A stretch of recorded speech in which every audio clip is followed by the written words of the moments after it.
Deep in the jungle lives a 2,000-year-old tribe, disconnected from modern society, where they still hunt with poison arrows, display animal skulls in their houses, and survive completely off nature. Amelia and I will be pushing ourselves out of our comfort zone in the most remote place we have ever been, living with the Mentawais. Good morning from Padang, and over the next 12 hours we're going to be making our way to a remote tribe in the middle of the jungle. Let's go. Hey. Joel, Okay, nice Joel, to meet nice you. to meet you. Emily. Eva? Okay, nice to meet you. We are not actually alone on this trip, and we're going to be going to the Mentawai tribe with these two. So this is Ava, where are you from? Hello, America. Obviously. And Josh, Hello. if you remember him from Japan and other crazy adventures, then yeah. But we have just ordered this food. I've forgotten what the name was, do you remember? Like Spicy something. spicy rice or something? Pretty good. I'm a bit nervous. I don't know what to expect, really. I think it's going to be a long journey, 12 hours of traveling to get there. By the time we get there, it is probably going to be dark outside.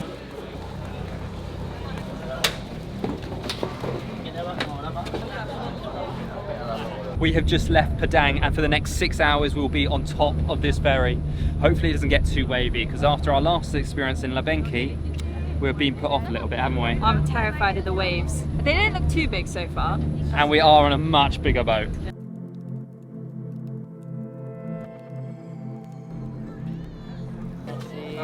We have just arrived on Siberut Island, which is one of the chain of islands of the Mentawai Islands. We have a small issue. At the moment, we only have flip-flops, which is not going to work in the muddy jungle. So we're going to go and see if we can pick up some welly boots or rain boots, whatever you call them. So unexpectedly, the shaman of the clan or the group which we're going to visit has actually come to meet us at the port. And here he is.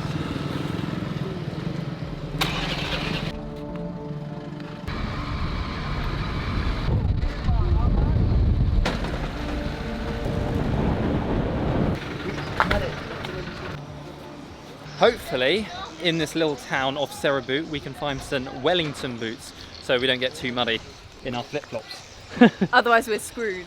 Yeah, we're going to be walking barefoot like the shaman. First try. I think these are perfect. Yeah? Yeah, let's go. We've just picked up our welly boots, ready for the jungle, but unfortunately, they don't have Josh's size. So he's settling for small and he's going to hurt his feet. It'll be alright. So apart from getting wellies, there is one other reason that we're here in the village, and that is to get some food and some stuff for the tribe to take to them, because obviously they don't have a lot of supplies out there apart from what they can gather from the jungle. Right, let's go! Into the jungle! So for the next hour we're going to be on this truck, heading deeper into the jungle, where we then move to another mode of transport. We've just been dropped off by the truck, and right up here we're going to be going on the river on a small little canoe for another 2 hours. So the journey doesn't end yet, and once we get there we still have to hike some distance to get to the tribe where they're living deep in the jungle of Siberut Island. So you see this little canoe down there? That is what we're taking. I think we've got two, because I'm not sure we'd fit all of us and all the guides which have suddenly appeared. And this looks like the engine, because currently there's no engine on the boat. So hopefully it gets working. It is time for me to get in the boat. Josh and Ava are already in their boat because we're taking two canoes. Is it wobbly in there? Yeah. How wobbly? Very wobbly. Oh no. Good luck. Don't rock. Oh, it's not that bad. Yep. Apparently we have to help balance the boat because, you know, it's very rocky. Because it's actually really rocky now. There's 4 people in the boat. Another 2 hours down this river, and then we've only got a hike left, making this probably a 13-hour boat journey. Here we go. Ayo! It feels so wobbly on this boat. Like, if I even lean slightly to one side, we're going in, I feel like. This is so cool though. This has got to be one of the craziest things Amelia and I have ever done. Like, we are going so deep into the jungle right now, so far away. We haven't had connection since we got the ferry this morning from Padang. This adventure is going to be just like nothing else we've done. We're about halfway to the tribe which we're visiting, and we are stuck. Our engine is not working. These guys are all right, their engine's working, but they're just waiting for us. They're trying to fix it up on the riverbank here. But hopefully it gets fixed soon because we've been stuck here for about 20 minutes. Yee-hoo! It's working! So after about 45 minutes, they've managed to get our boat working, so we're going to carry on the journey. I think we've still got about an hour left, so by the time we get there, it's going to be dark. So we're not even going to know until the morning where we're going to sleep tonight. It's rainy, it's dark, the engine is kind of working, and I feel a bit freaked out, but I mean, I guess that's the jungle for you.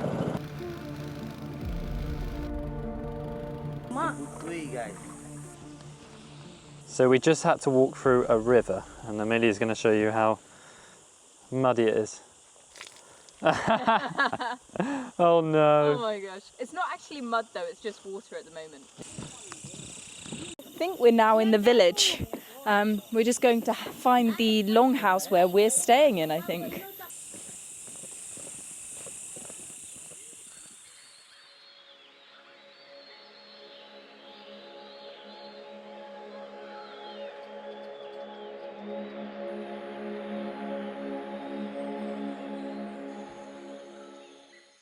Good morning from the middle of the jungle of the Siberut island in the Mentawais, and we have just woken up in our longhouse where we stayed last night. It looks so cool. Like obviously when we arrived last night we couldn't see anything around us, we had no idea where we were, but waking up this morning it looks so beautiful. Like there's so many colours around, the jungle is amazing. We'll give you a little tour around the longhouse because there's kind of different sections to show you, and obviously the toilet situation, you're probably wondering where are we going to go. But first let's have some breakfast and coffee and wake up properly. Even out here in the jungle, obviously we've still got coffee so we can wake up nice and easy. How do you sleep? Not too good. I mean it was okay considering that we're in the jungle, but I did get woken up by the rain and the rooster. How did you guys sleep? Not amazingly. Our guide Bayu has actually brought loads of supplies here in the jungle, so today for breakfast we've actually got pancakes, which is quite surprising because I wasn't expecting that. I've got lime and sugar. They don't have any lemon, but that's pretty good. So obviously we had pancakes for breakfast, but what they traditionally have in the Mentawai is sagu, which is this thing, and they make this completely from a tree. Should we try some? Yeah, give it a go. Wait, so how do I do it? Just Open it. open it? Take the stick? Okay. Give it a go. What does Just it like taste bread. like? Really? Yeah. It looks like a breadstick. Yeah, it kind of looks like a breadstick or like a mini baguette. Yeah, it's pretty good. What is It's it? quite plain though. What do they normally mix it with? It's sauce like a water, boiled water from the clam or turtle. What's So, that over there? Now, they're eating like clam and then this turtle egg, Turtle egg. turtle head. Oh, the head. They're eating turtle also, left from yesterday. Oh. That's the head. Whoa. So these are the clams, and then this are parts of the turtle, and obviously they eat every single bit of the turtle. They don't leave anything for waste. Apparently the turtle kind of tastes like chicken. I'm not going to try it obviously because a lot of the time we swim with turtles and I'm really not feeling like it. Even our guides say they've never tried turtle before.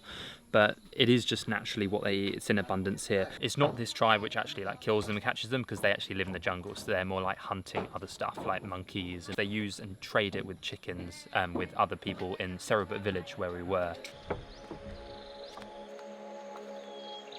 There are obviously no hospitals or doctors close to us right now, and if you did fall sick in a place like this, then the consequences could be quite severe. Which is why it's vital wherever you're traveling to is to get a reputable travel insurance. If you've watched this before, you know Amelia and I have been using Safety Wing for the past 2 years, and they are kindly the partners of today's video. They have kept us safe in whatever crazy travel destination we decide to go to, including this one in the middle of the jungle. Now, even if you're just going on a little city break in Europe or a weekend away, then it's still vital to have travel insurance, as you never know when something could go wrong. Now, you know we like to do the extreme stuff. Now, this is why we love Safe Doing, as they actually have an adventure sports add-on feature. And this covers you for things going up to like 6,000 meters, which covers you for any mountain you wanted to climb in the whole of Indonesia. They cover you for loads of other adventure sports as well, but if you're an adventurer out there, then this travel insurance is probably for you. If you have any other issues whilst traveling, like travel delays, lost checked luggage, natural disasters, or just personal liability, then you are in luck. If you do lose your checked bag, you'll be covered for up to $3,000 per active insurance period. So if you want to get yourself covered, go down into the description and click the link, and that will take you to the Nomad Insurance, where you can be covered for all your adventures. Let's show you the Longhouse we've been staying in, and honestly, I was surprised how big it is. Look at this thing. It is completely made out of wood, and it's on stilts, so when it does rain, because we are in the rainforest obviously, we don't get that wet. To get into the house, you have to walk along these wooden planks so that you don't get muddy and bring mud into the house, but it is a bit of a balance test.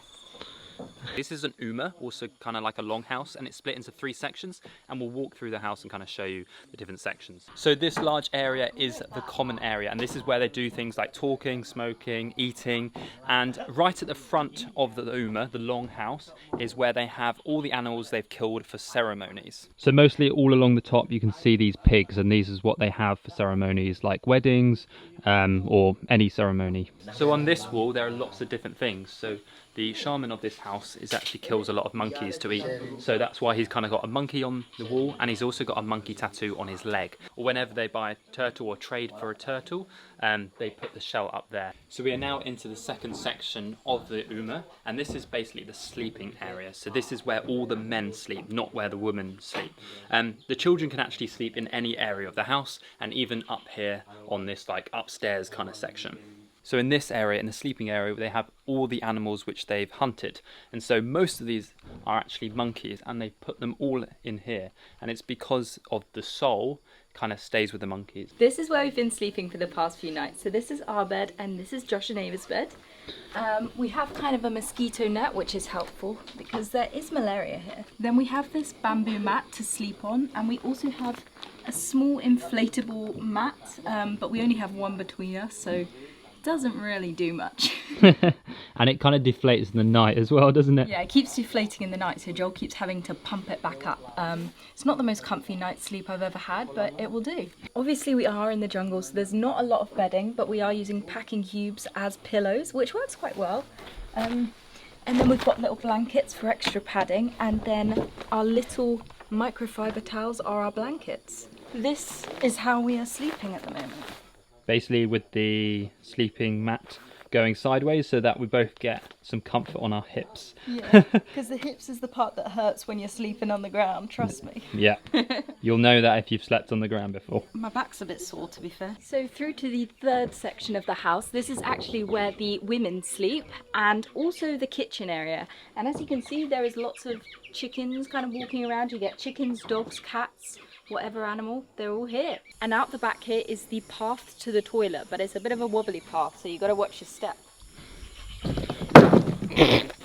Whoa! I've just realised you don't stand on the end of the planks because none of them are nailed to the floor, so they just come up if you stand on one end, like a bit like a seesaw.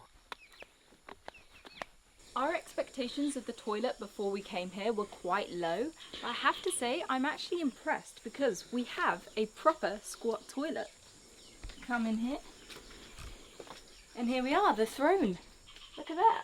It's pink. Look at that. That was definitely a surprise. And of course we have the buckets to flush the toilet. If you've never flushed a toilet with a bucket before, this is how you do it. Collect the water like this and just pour it in. Basically like a manual flush, it's very easy. The other question you probably have is where do we shower? If you've got any guesses, leave them down in the comments now, but we'll show you that later. So this morning, our first activity, or first thing we're going to be doing, is heading onto the river on a little jungle hike. And we're apparently going to another house where the shaman's mother lives. And unfortunately, she's a little bit ill at the moment, so maybe we can bring some smiles to her. Oh wow. What's that? Ava's stuck. Help her out a minute. Oh, it's a little muddy. We now have to cross this river. Did you get wet feet? They're fully soaked. Oh my gosh. Even though we've got wellies, the river is so deep that, oh, I'm just gonna let it happen. It's actually really refreshing. I've got so much water in my feet. The river's higher than my boot level, so yeah. Oh well, we're in the jungle. What can you expect? The water's weighing me down. It's like a waterfall. Woo, that was a scorchy bit. So this little longhouse over here is the one we're going to be visiting, and this is the shaman's mother's house. Let's go in to another longhouse. Let's say hello. Aloita.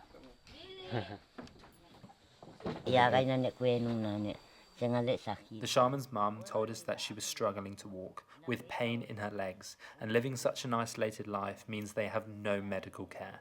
We have no idea how old she is, as the elder generations have no record of age. She was also missing her teeth, but you could see her friends' teeth were sharpened, which traditionally all the women have. Around the age of 13, when girls mature, their teeth are sharpened to make them more beautiful and mark maturity. Because really painful. Painful to sharpen it. Yes, because they're just with machete doing like that, you know. Bye-bye. Bye-bye. Bye.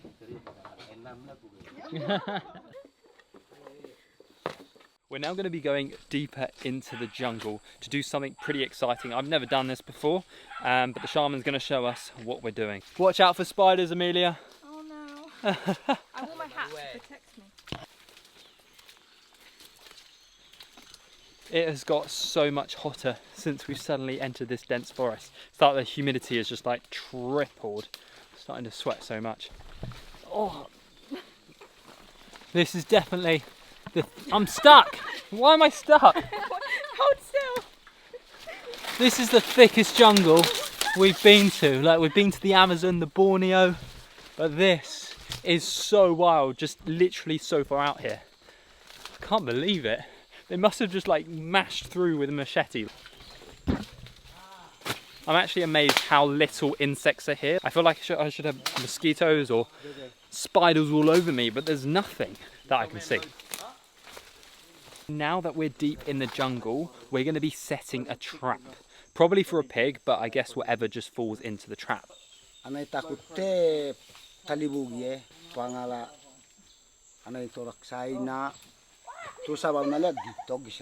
shaman began making the trap using trees and plants he gathered from the jungle and a rope from the local village. He's just ripping down the forest. The trap works by using the flexible tree to create tension, and when an animal treads on the trap, the animal will be caught and hung upside down. To finish it off, he covered the trap in foliage to ensure it was camouflaged into the jungle. So the shaman has fully finished the trap now, and it was just incredible seeing how he made it fully out of the jungle, apart from the rope. But as you can probably hear, the rain is coming. I'm so glad we've got a guide and the shaman to help us through, because if someone left me out here, I would have no idea which direction we'd go, because it's just thick jungle. You okay, guys? Oh yeah. Everyone has got these natural jungle umbrellas now. Is it working? No, not really, but it looks cool.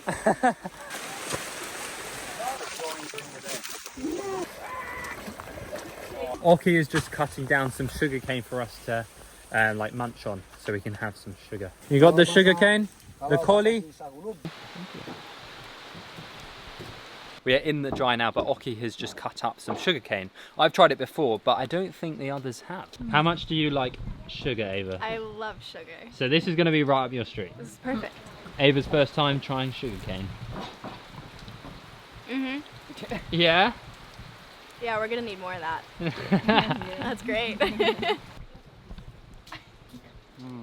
It's good, right? So sweet. It's like so weird because it's natural. jungle candy. It's my turn to do the business. How is it using a machete? Yeah. It's a little bit blunt. I'm amazed he can just like slide through the jungle so easily. Don't think you're a natural. It's my first time.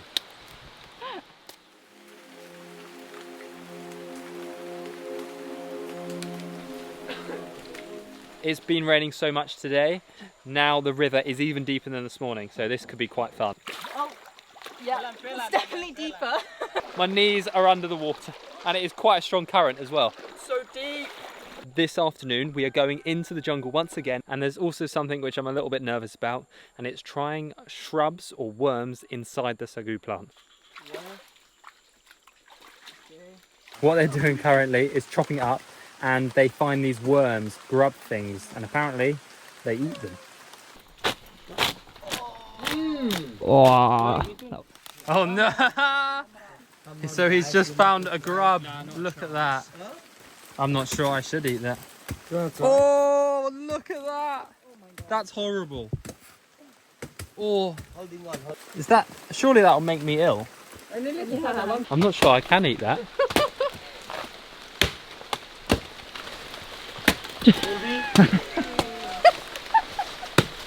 Don't worry, my friend. Together, yeah? Can show me? Yeah, you, me, together eat. Same right. Look, Anton. Together, my friend. Do you eat the head? If you don't like it, you know. Okay, I think I got it, haven't I? Yeah. Yes. I'd stand back. There might be a splashback here. Okay. Asan ini, Bang? Joel. Oh, ya. Bagus si Jul. Coconut. That's like a Enak sekali. Cocoknya. Oh. Ini satu lagi, Bang. More. Let me. It doesn't taste bad at all. No.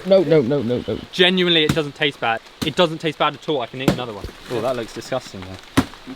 It doesn't taste bad, does it? Like a coconut. I feel like It's genuinely like a coconut. It's not the taste. It doesn't put me off.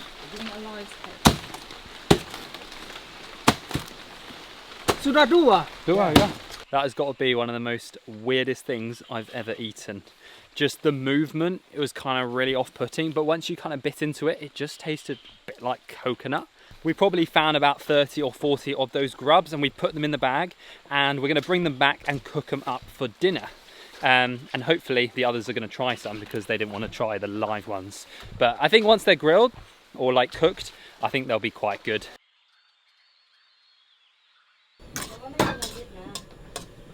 So as a little appetizer before dinner, we've got some of the worms which were moving earlier, which went in my mouth, but now they look a little bit more appetizing. Obviously they're not moving and they've just been fried, but they're actually quite good now. And they're still warm, fresh out the frying pan.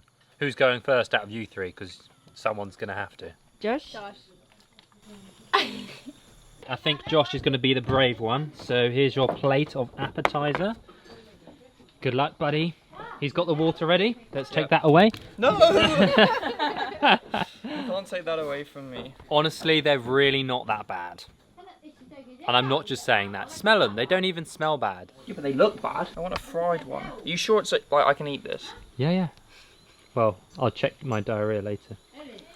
Oh, he's done it. He's done it. There you go! Anak sekali! Enak. They're good, aren't they? Yeah, they're actually alright. It's like popcorn. Josh, I only trust your opinion. Was it bad? It's okay. Why don't you trust me? Because you'll eat anything. Ready?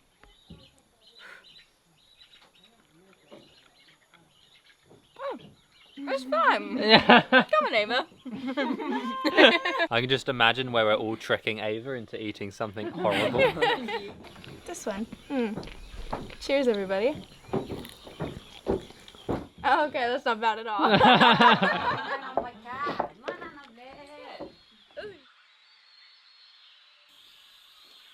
Good morning from the middle of the jungle on Siberut Island.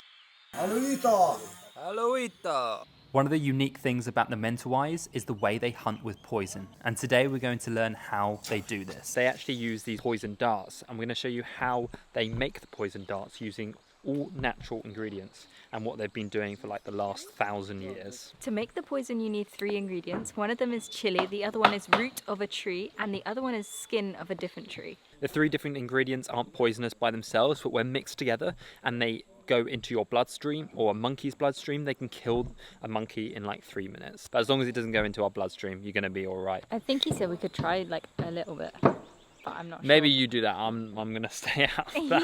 So now we've collected all 3 ingredients. We're now putting it in this small little basket, and it's basically grinded up. The 3 ingredients are mixed together. They add a little bit of water, and that's what makes the poison. Oja, Simakobu, Dilo, monkey. There's two different types of arrows, like the pointy one, which looks like a traditional arrow, and that's what they use to shoot like things like deer and pigs. And the small little pointy one is what they use to kill monkeys high up in the trees. And they still hunt with these arrows, these poison arrows, today, which is just crazy. So we showed you previously about the poison darts and how they make that out of the nature, but now we're going to show you how they hunt. And they're actually bringing the dogs as well, because they help hunt and find stuff. We're following the shaman through the forest, and they honestly walk so fast. It's just like seems so easy for them. They are barefoot. Maybe it's actually easier barefoot rather than in these big wellies, which we are wearing. Ooh. How you doing? It's so slippy. It's like vertical climbing and then just mud.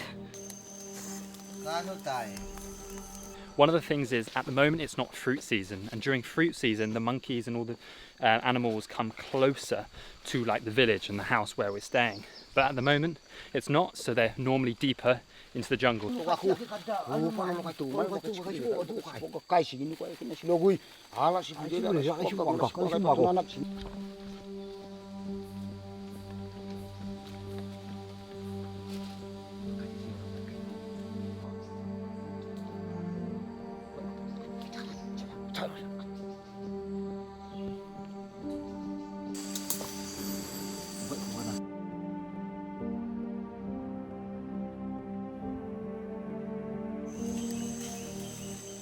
The cigarette one of the shamans is smoking is actually the old traditional cigarette, and it's made naturally here from banana tree. They've been doing that for hundreds of years, whereas some of the other shamans are using like a modern day cigarette. We are going down the side of the mountain. I thought we didn't have to follow, but we have to follow him. They wanted to come down the steep hill because apparently they found the tree which they used to make the clothes, and I think later we're going to be dressed up in their outfits. He's cut it so quick. Whoa! It's got stuck in all the branches.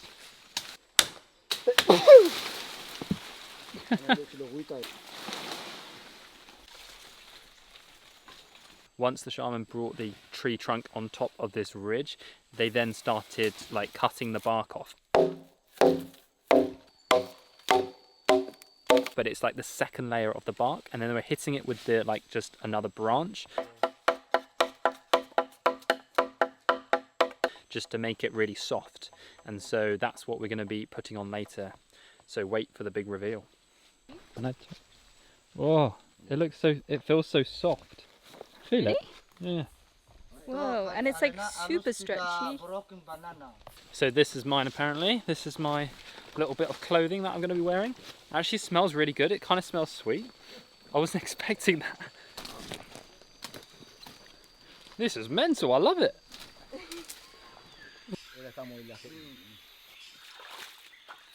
Probably didn't feel like it to you guys, but we just spent the last 2 or 3 hours trekking through that jungle, going up the ridges, down streams. It was pretty crazy. The craziest jungle I've ever been in. Right now, I fancy going for a little swim in the river. What about you?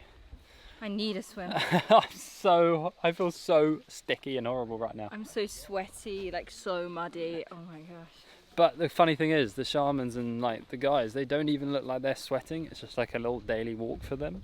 I don't know if you remember, but this river yesterday was completely like chocolate or brown. It's so deep.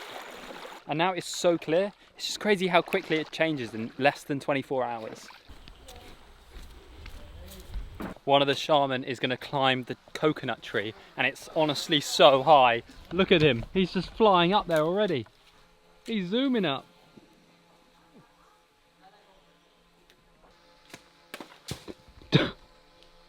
What? They're just dropping out the sky.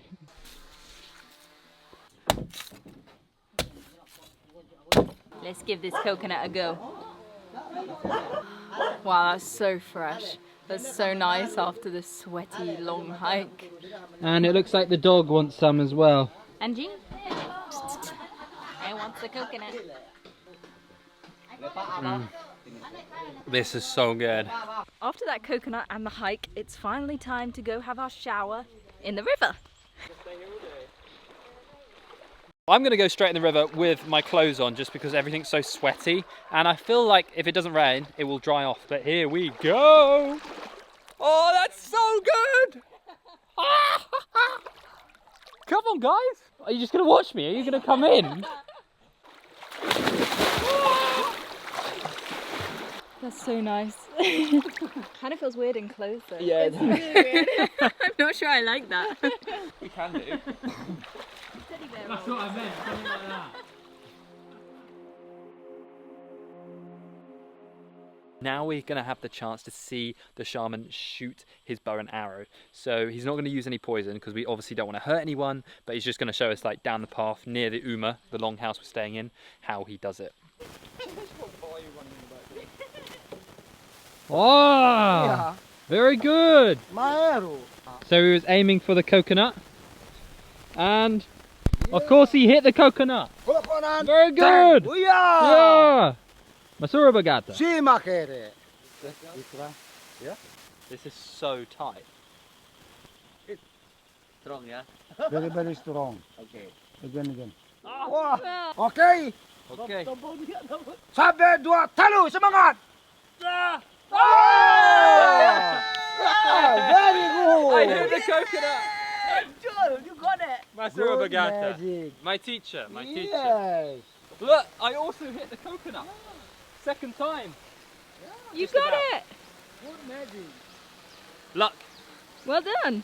So this bow and arrow is completely made out of the jungle. So this is made out of bola, the tree.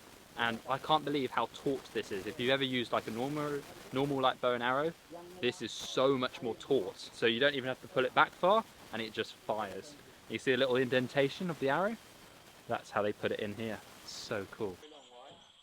Joel has just been taken into the other room to go get his traditional outfit made, which is basically what the shaman has been wearing all day.